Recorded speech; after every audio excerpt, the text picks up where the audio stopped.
2ஆம் அதிகாரம் 10ஆம் வசனம்.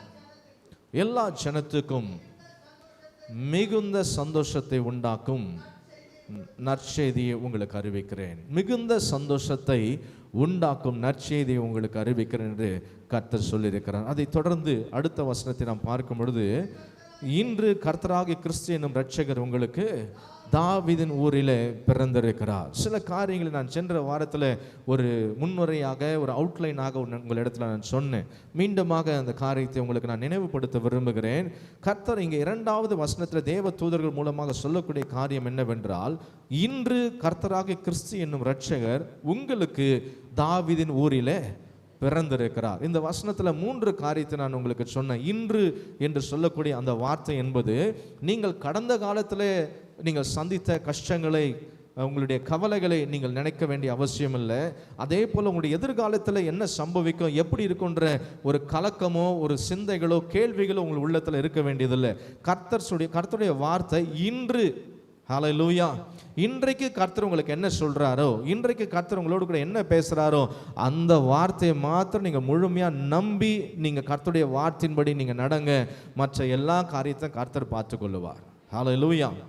அது மாத்திரமல்ல, அதே வசனத்தில் நாம் பார்க்கிறோம், உங்களுக்கு என்று சொல்லப்பட்டிருக்கிறது. அப்படி என்றால் உங்களுடைய தனிப்பட்ட ஒவ்வொரு மனிதனுக்கு நேராக கடந்து வருகிற கர்த்தர் வார்த்தை.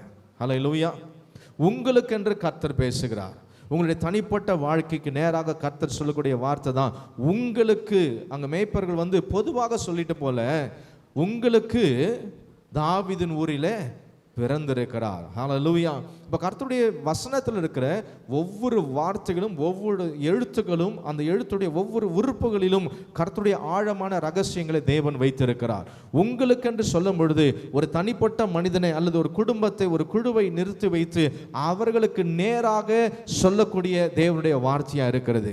இன்று உங்களுக்கு கர்த்தராகிய இயேசு பிறந்திருக்கிறார் என்று சொன்னால் ஒரு புதிய துவக்கம், புதிய ஜீவனை அது காண்பிக்கிறது, அல்லது ஒரு புதிய சிருஷ்டிப்பை அது காண்பிக்கிறது. எனக்கு அன்பான தேவனுடைய பிள்ளைகளை, உங்களுடைய வாழ்க்கையில கர்த்தர் புதிய காரியங்களை ஒவ்வொரு நாளும் செய்கிறதற்கு அவர் வல்லவராக இருக்கிறார். ஹல்லேலூயா. புதிய ஆசீர்வாதங்களை உருவாக்கி கொடுக்கிறதற்கு அவர் வல்லவராக இருக்கிறார். ஆகவே நான் முன்னுரையாக இந்த காரியத்தை சொல்லுகிறேன். இன்று என்று சொல்லும் பொழுது நீங்க கடந்த காலத்தை குறித்து எதையும் யோசிக்காதீங்க. நேற்று நடந்த கஷ்டமான காரியங்களை குறித்து நீங்க யோசிக்க வேண்டிய அவசியம் இல்லை. எதிர்காலம் எப்படி இருக்க போகுது என்றுதானே ஒரு பயமோ அல்லது கேள்விகளோ ஒரு திகைப்போ உங்களுக்கு வேண்டாம். கர்த்தர் சொல்றார், இன்று நான் உங்க கூட பேசுறேன். ஹல்லேலூயா. ஆகவே உங்களுடைய வாழ்க்கையில் எப்பொழுதுமே அன்றன்றைக்கு கர்த்தர் கொடுக்கிற அந்த நாளை நீங்கள் சந்தோஷமாக அனுபவிக்க கற்றுக்கொள்ளுங்க. நேற்று நடந்த கஷ்டங்களை நீங்கள் பாரத்தை சுமக்க வேண்டியதில்லை.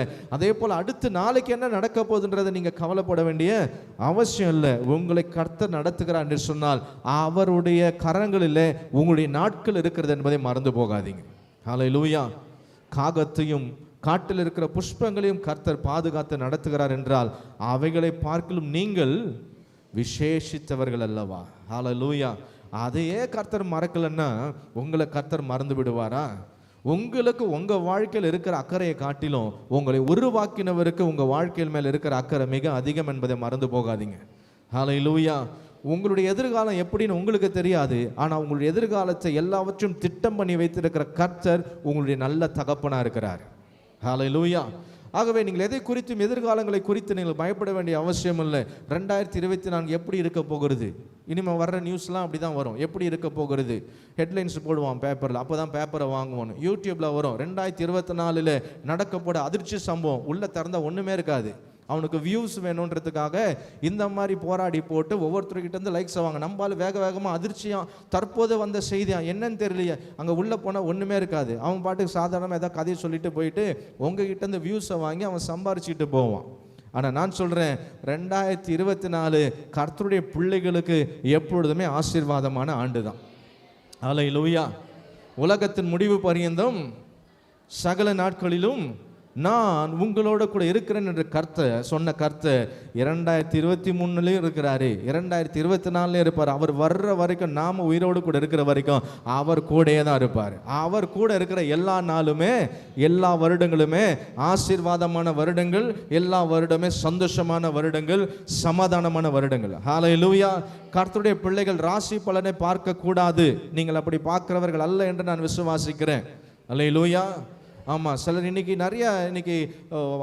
என்ன சொல்கிறது, டெக்னாலஜி வளர அன்றைக்கெல்லாம் முடி வெற்ற கடையில் போனால் ஞாயிற்றுக்கிழமை பேப்பரில் யார் என்ன படிக்கிறான்னு பார்த்தா அந்த ராசி பலன் தான் பிரித்து பார்த்துக்கிட்டு இருப்பான்.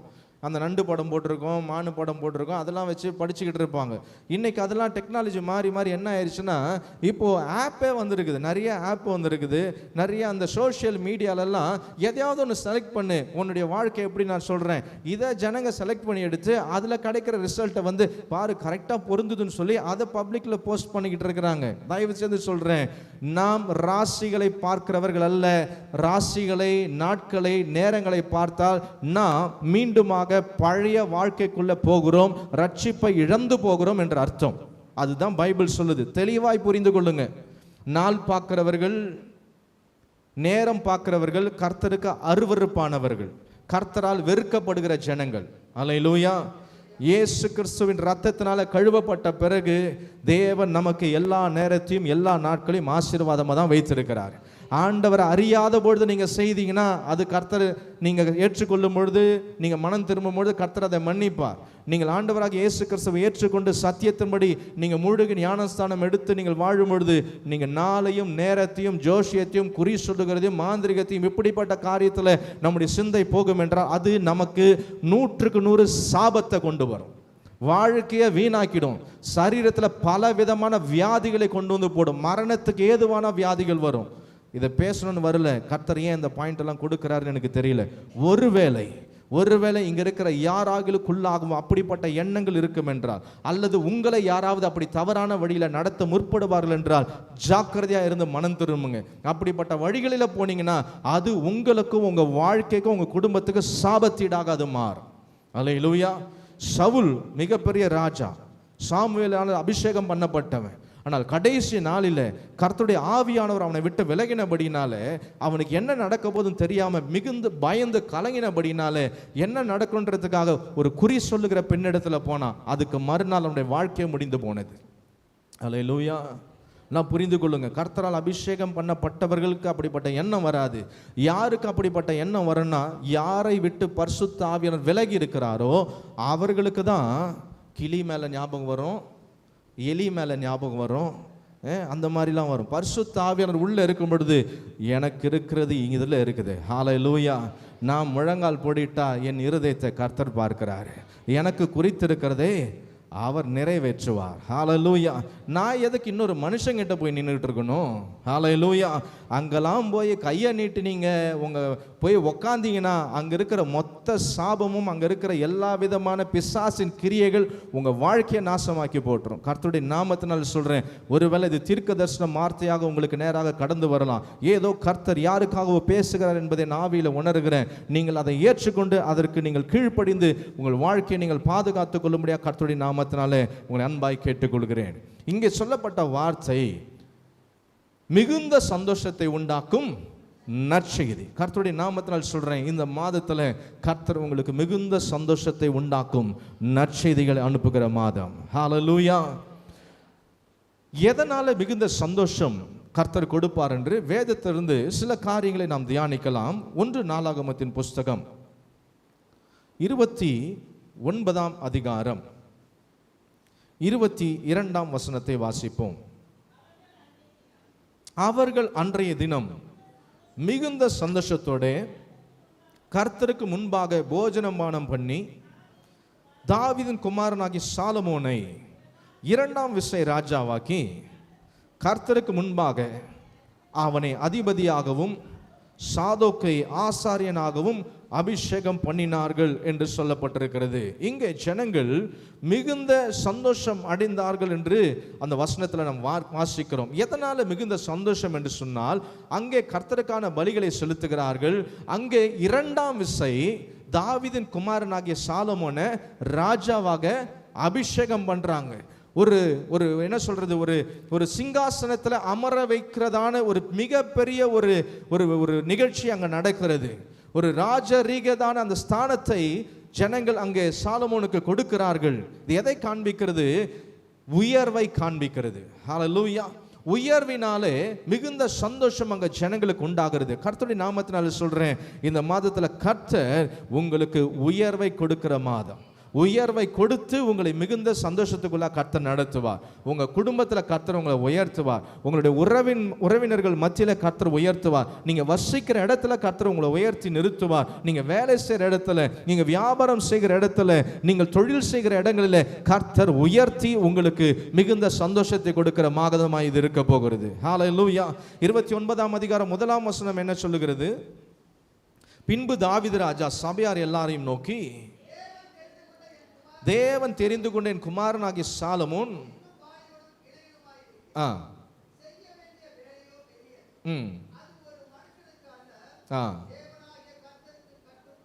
அரண்மனை. அதே போல அதே அதிகாரத்தில் 14ஆம் வசனத்தை வாசிக்கலாம்.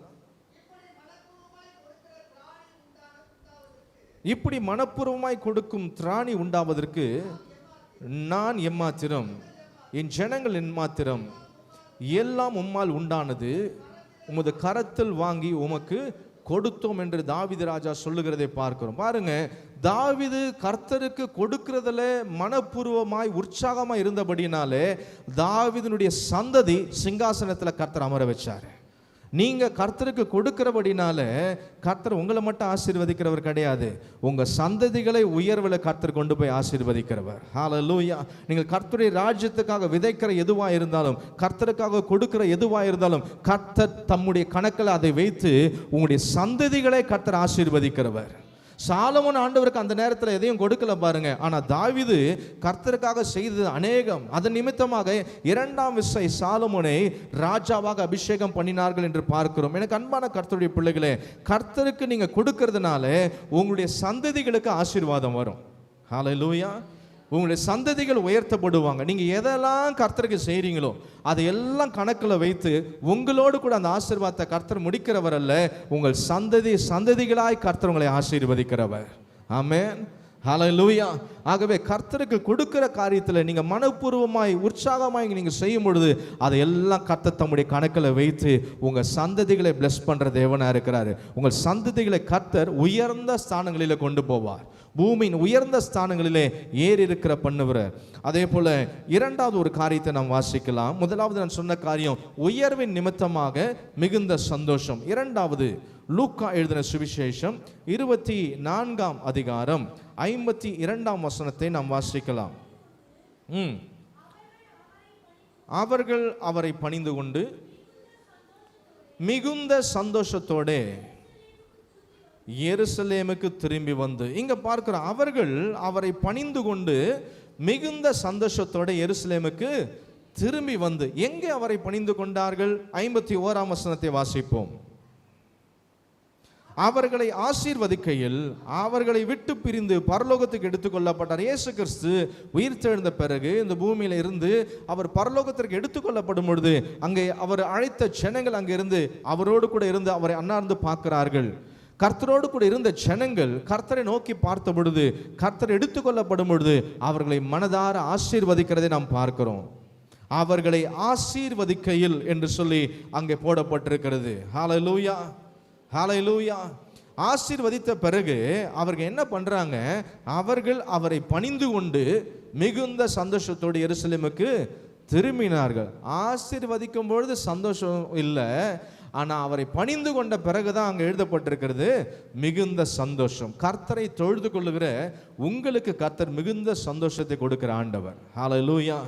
ஆண்டவரை ஏற்றுக்கொண்ட நாள் முதல் இந்த நாள் வரைக்கும் கர்த்தர் ஒருவருக்கே ஆராதனை செய்றீங்க அல்லவா?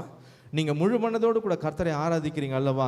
கர்த்தர் அதையெல்லாம் தன்னுடைய கணக்கில் வைத்து இந்த ஆண்டின் நிறைவின் மாதத்தில் வந்திருக்கிற உங்களை மிகுந்த சந்தோஷத்தினால ஆசீர்வதிக்கிறவராக இருக்கிறார். ஹல்லேலூயா. கர்த்தரை உயர்த்துவதனாலே உங்களுக்கு மிகுந்த சந்தோஷம் உண்டாகும். நீங்களும் உங்கள் குடும்பத்தாரும் மிகுந்த சந்தோஷம் அடைவீர்கள். எப்பொழுது? கர்த்தரை உயர்த்தும் பொழுது, கர்த்தரை பணிந்து கொண்டு கர்த்தரை ஆராதிக்கும் பொழுது கர்த்தர் கொடுக்கிற மிகப்பெரிய ஆசீர்வாதம் என்ன தெரியுமா? மிகுந்த சந்தோஷம். எந்த இடத்துலையும் அப்படிப்பட்ட சந்தோஷம் கிடைக்காது. நீங்கள் கர்த்தரை முழுமனதாக ஆராதித்து பாருங்க. நீங்கள் தனிமையில் ஆராதித்தாலும் சரி, சபையோடு கூட இணைந்து ஆராதித்தாலும் சரி, பரிசுத்த ஆவியானவர் உங்கள் உள்ளத்தில் இருக்கிற எப்படிப்பட்ட விசாரங்கள் கவலைகளாக இருந்தாலும், வெறுமையான இருதயமாக இருந்தாலும், அதையெல்லாம் அவர் மிகுந்த சந்தோஷமாக மாற்றுகிறதை நீங்கள் உணர முடியும். ஆமென். கர்த்தரை நீங்கள் தொழுது கொள்கிறதுனால, ஆண்டவராக இயேசு கிறிஸ்துவை நீங்கள் பணிகிறதுனால கர்த்தர் உங்களுக்கு மிகுந்த சந்தோஷத்தை கொடுக்கிறவராக இருக்கிறார். ஹல்லேலூயா.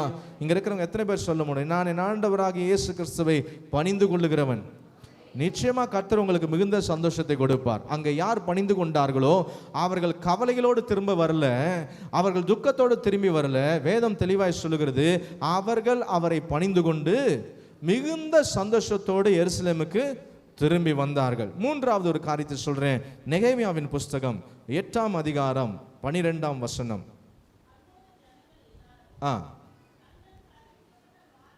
அப்பொழுது ஜனங்கள் எல்லாரும் தங்களுக்கு அறிவிக்கப்பட்ட வார்த்தைகளை உணர்ந்து கொண்டபடியினால் புசித்து குடிக்கவும் பங்குகளை அனுப்பவும் மிகுந்த சந்தோஷம் கொண்டாடவும் போனார்கள். எப்பொழுது மிகுந்த சந்தோஷம் அவங்களுக்கு உண்டானது? அவர்களுக்கு அறிவிக்கப்பட்ட வார்த்தையை அவர்கள் உணர்ந்து கொண்டபடியினாலே. 12ஆம் வசனம் பாருங்க, மறுபடியும் வாசிக்கிறேன். அப்பொழுது ஜனங்கள் எல்லாரும் தங்களுக்கு அறிவிக்கப்பட்ட வார்த்தைகளை உணர்ந்து கொண்டபடியினாலே. கர்த்தர் உங்களோடு கூட பேசுகிற வார்த்தையை நீங்க எப்போ இருதயத்தில் உணர்கிறீர்களோ, எப்பொழுது இருதயத்தில் நீங்கள் அதை புரிந்து கொள்கிறீர்களோ, எப்பொழுது கர்த்தருடைய வார்த்தை உங்களுக்குள்ள வேலை செய்தோ, கிரியை செய்தோ. சில சொல்லுவீங்க பாருங்க, கர்த்தர் எனக்காக பேசினார், கர்த்தர் என்னை உணர்த்தினார், கர்த்தர் என்னை சரிப்படுத்தினார், கர்த்தர் இந்த காரியத்தை செய்ய சொன்னார், திட்டமும் தெளிவுமாக என்னோட கூட பேசினார். அதுதான் உணர்வுள்ள இருதயம். ஹல்லேலூயா. சில நேரத்தில் கர்த்தர் ஆலயத்தில் செய்தின் வேலையில் பேசுவார். சில நேரத்தில் நீங்கள் தனிமையாக இருக்கும் பொழுது ஆவியானவர் உங்களை உள்ளத்தில் சில காரியத்தை பேசுவார். அதன் நிமித்தம் உங்கள் இருதயத்துக்குள்ள உங்கள் வாழ்க்கையில் சில மாற்றங்கள் வரும் பாருங்க. அதுதான் கர்த்தருடைய வார்த்தையை உணர்ந்து கொள்ளுகிற இருதயம், கர்த்தருடைய வார்த்தையை உணர்ந்து கொள்ளுகிற ஜனங்கள். ஹல்லேலூயா. அப்படி கர்த்தருடைய வார்த்தையை நீங்கள் உணர்ந்து கொள்ளும் பொழுது கர்த்தர் கொடுக்கிற ஆசீர்வாதம் என்ன தெரியுமா? மிகுந்த சந்தோஷம். ஹல்லேலூயா. மிகுந்த சந்தோஷம். அது மாத்திரமல்ல, மிகுந்த சந்தோஷம் உண்டானபடினால என்ன பண்றாங்க? பங்குகளை அனுப்பினார்கள். ஒன்றும் இல்லாதவர்களுக்கு பங்குகளை அனுப்பக்கூடிய மாதத்தில் நாம் இருக்கிறோம். ஒருவேளை கர்த்தர் உங்களை நன்றாக ஆசீர்வதித்திருப்பார் என்றால், ஆண்டவராக இயேசு கிறிஸ்துவின் பிறப்பை முன்னிட்டு கொண்டாடப்படுகிற இந்த மாதத்தில் ஏழை எளியவர்களுக்கு உங்களால் முடிந்த உதவிகளை செய்யுங்க. ஹல்லேலூயா. ஹல்லேலூயா. நாமே எல்லாம் ஒரு ட்ரெஸ்ஸுக்கு 10 ட்ரெஸ் எடுக்கிற மாதம் இது கிடையாது. ஹல்லேலூயா. உங்களுக்கு ட்ரெஸ் எடுக்கக்கூடாதுன்னு சொல்லலை, உங்களுக்கு பிடித்த நல்ல ஆசீர்வாதமான ட்ரெஸ்ஸை நீங்கள் எடுங்க. அதே நேரத்தில் கர்த்தர் உங்களை அதிகமாக ஆசீர்வதிச்சிருந்தாருன்னா ஒன்றும் இல்லாதவர்களுக்கு உங்கள் பங்குகளை அனுப்புங்க. ஹல்லேலூயா. கொடுத்து பாருங்க மற்றவங்களுக்கு, இல்லாதவங்களுக்கு. திராணி உள்ளவங்களாம் நீங்கள் இருக்கும் பொழுது அதை செய்யத்தக்கவர்களுக்கு நீங்கள் செய்யணும். யாருக்கு செய்யணுமோ செய்யத்தக்கவர்களுக்கு நீங்கள் செய்யும் பொழுது கர்த்தர் உங்களை ஆசீர்வதிப்பார். ஹல்லேலூயா. கர்த்தரை அறியாத எத்தனையோ ஜனங்க ரோட்டில் இருக்கிறாங்க, எத்தனையோ ஜனங்க ஆசிரமத்தில் இருக்கிறாங்க. நீங்கள் அவங்களுக்கு உதவி செய்யலாம். ஹல்லேலூயா. சிலர் இப்படியா சொல்கிறாங்க, நீ ஆண்டவருக்கு காணிக்க, இப்படி ஒரு கள்ள போதகம் இன்னைக்கு புதுசாக உள்ளே வந்துக்கிட்டு இருக்குது. நீ கடவுளுக்கு காணிக்க கொடுக்கறதுக்கு பதில், நீ ஆண்டவருக்கு தசமபாகம் கொடுக்கறதுக்கு பதில், அதெல்லாம் போய் நீ ஏழை எளியவருக்கு செய்யலாமே. அதை போய் ஏழை எளியவருக்கு செய்யக்கூடாது. கர்த்தருடையதை கர்த்தருக்கும், ராயனுடையதை ராயனுக்கும் செய்யணும்னு இயேசு சொல்லிட்டு போயிருக்கிறார். ஹல்லேலூயா. ஒரு காயினை எடுத்துகிட்டு வர சொன்னார் இல்லையா? அந்த காயினில் 2 பக்கத்தையும் பார்க்க சொல்கிறாரு. ஆண்டவர் என்ன சொல்கிறாரு? ராயனுடையதை ராயனுக்கும், தேவனுடையதை தேவனுக்கும் செலுத்து. கர்த்தருக்கு கொடுக்கிற காணிக்கையும் தசம பாகத்தையும் நீ பங்கிட்டு வெளியே கொடுக்க கூடாது. புரிந்து கொண்டாலும் சரி, ஏற்றுக்கொண்டாலும் சரி, சத்தியம் சத்தியம்தான். அதே நேரத்தில் நீங்கள் நற்கிரியைகளை செய்யணும்னு வேதம் போதிக்குது. ஹல்லேலூயா. கர்த்தருடையதை வேற எங்கேயும் ஷேர் பண்ணக்கூடாது. கர்த்தருடைய காரியத்தில் அதை நாமே எடுக்கக்கூடாது. கர்த்தருடையதை கர்த்தருக்கும், மற்றவர்களுக்கு செய்யக்கூடிய உதவிகளை நாம் மற்ற காரியத்திலிருந்து எடுத்து நாம் செய்ய வேண்டும் என்று சொல்லி வேதம் தெளிவாய் போதிக்கிறது. ஹல்லேலூயா. அப்போ மூன்றாவது காரியத்தை எதிலிருந்து நாம் பார்க்கிறோம் என்றால், கர்த்தருடைய வார்த்தையை எந்த மனிதன் உணர்ந்து கொள்கிறானோ, எந்த மனிதன் புரிந்து கொண்டு அதன்படி வாழ ஆரம்பிக்கிறானோ, கர்த்தர் அவனுக்கு மிகுந்த சந்தோஷத்தை கட்டளையிடுகிறார். அதே அதிகாரம் நெகேமியா 8ஆம் அதிகாரம் 17ஆம் வசனத்தை நாம் வாசிப்போம். இந்த பிரகாரமாக சிறையிருப்பிலிருந்து திரும்பி வந்தவர்களின் சபையார் எல்லாரும் கூடாரங்களை போட்டு கூடாரங்களில் குடியிருந்தார்கள்.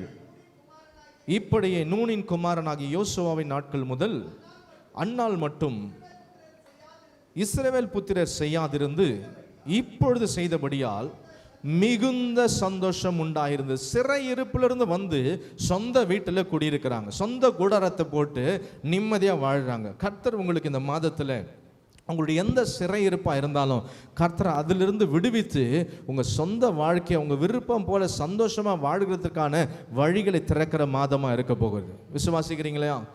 ஹல்லேலூயா, ஹல்லேலூயா. இந்த சபையில் இருக்கிற வாடகை வீட்டில் இருக்கிற உங்கள் ஒவ்வொருவருக்கும் கர்த்தர் சீக்கிரத்தில் சொந்த வீட்டை கொடுப்பாராக.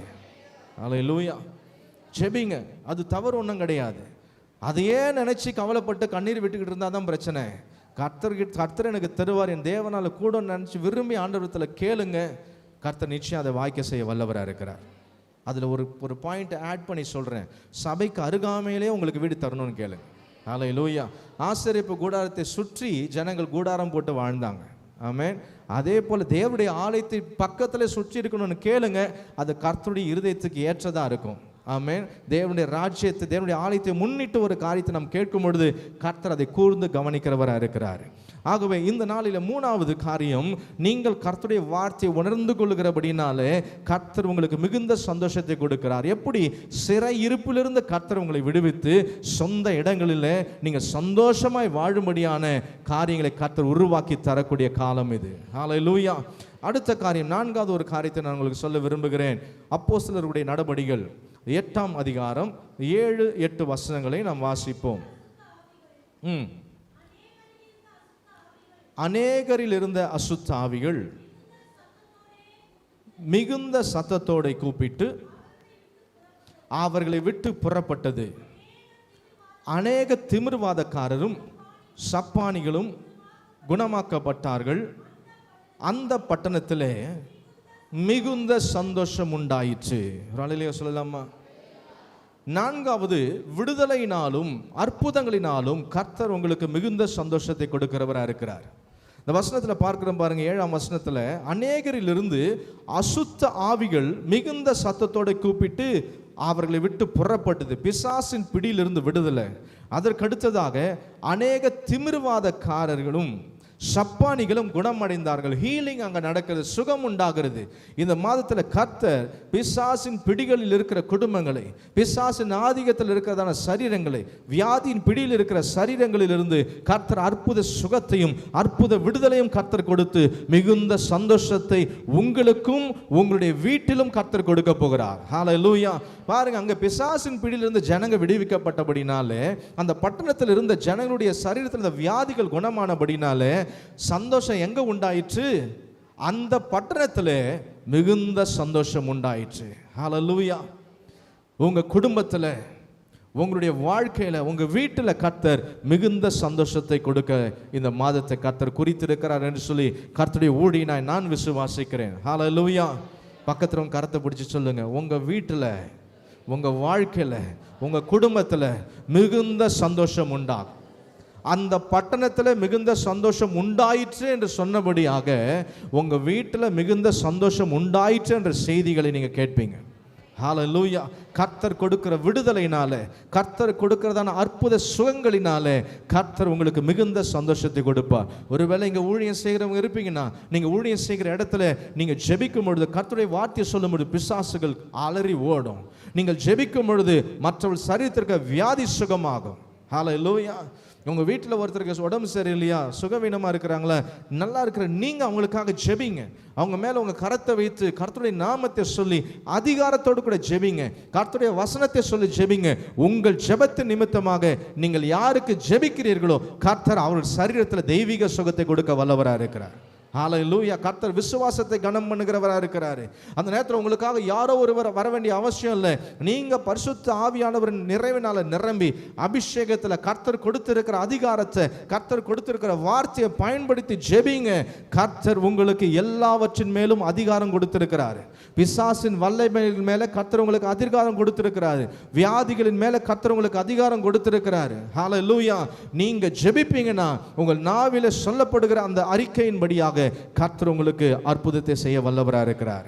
நான்காவது, விடுதலையினாலும் அற்புதங்களினாலும் தெய்வீக சுகத்தினாலும் கர்த்தர் மிகுந்த சந்தோஷத்தை உங்களுக்கு கொடுக்கிறவராக இருக்கிறார். கடைசியாக ஒரு காரியத்தை நான் சொல்ல விரும்புகிறேன். அப்போஸ்தலருடைய நடபடிகள் 15ஆம் அதிகாரம் 3ஆம் வசனம். அந்தபடி அவர்கள் சபையாரால் வழிவிட்டு அனுப்பப்பட்டு பெனிக்கே சமாரியா நாடுகளின் வழியாய் போய் புறஜாதியார மனம் திருமண செய்தியை அறிவித்து சகோதரர் எல்லாருக்கும் மிகுந்த சந்தோஷத்தை உண்டாக்கினார்கள். ஹல்லேலூயா. இந்த மாதத்தில் நீங்கள் யாரெல்லாம் ரட்சிக்கப்பட மாட்டாங்க, மனம் திரும்ப மாட்டாங்க நினைக்கிறீங்களோ அவங்களில கர்த்தர் மனம் திரும்புகிறதான செய்தியை உங்கள் காதுகளுக்கு நேராக கர்த்தர் அனுப்புவார். இவங்கெல்லாம் ரட்சிக்கப்படுறதுக்கெல்லாம் வாய்ப்பே இல்லைப்பா, இவங்கெல்லாம் அவ்வளோதான், இவங்களாம் ஆண்டவராக ஏற்றுக்க மாட்டாங்கன்னு நினைக்கிறீங்களா?